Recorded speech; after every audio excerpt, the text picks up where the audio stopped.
How many people in this room, and again, you don't have to raise your hand if you don't want to, have never invested in a stock? Okay, a fairly good number, okay? It's really easy to do. It's really easy to do with a small amount of money. You want to throw up Drip Investor? Okay. There's a way to do that. There are about 400 companies out there, more than that probably now, that have what is called a direct purchase program, where you can buy the stock of a company directly through the company, not from the company, but through the company. They have a system set up. And most of those will let you start with a very small amount of money, $50, $100, $250, something like that. You can set it up and begin investing with a very small amount of money. Then you can also set it up to have money automatically debited every month from your account at the credit union or wherever, and they will automatically do that every month at your direction and invest in more shares of the stock. And then third, they will take advantage of the dividends that they pay and automatically reinvest those dividends, so you take advantage of the power of compounding. Albert Einstein called compounding the eighth wonder of the world, and it truly, truly is, okay? Now what this newsletter does, and I'm not suggesting you subscribe to the newsletter, but this is another one of my investment heroes. This is one of my investment heroes you've never heard of, okay? Chuck Carlson. Chuck writes a newsletter called The Drip Investor, and DRIP stands for Dividend Reinvestment Program. It's not meant to be a comment about anybody's personality, okay?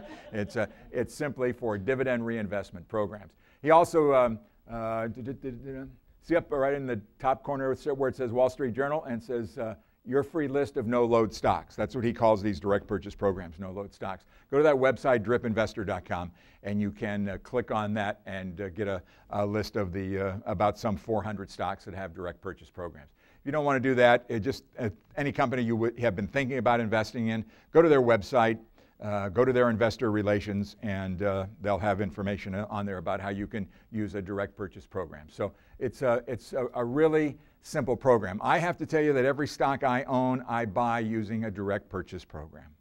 I don't buy stocks through a broker. It's just the way I am. I don't invest all that. Well, I invest every month in every stock we own, but it's all done automatically. I never have to think about it.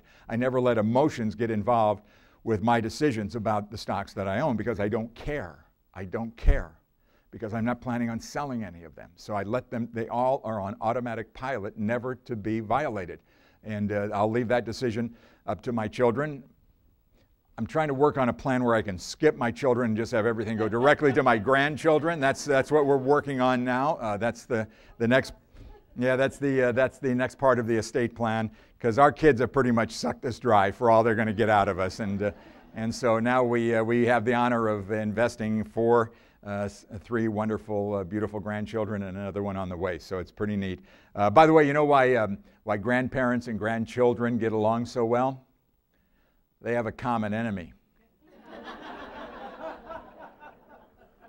Yeah, boy, isn't that true? Jeez, wow.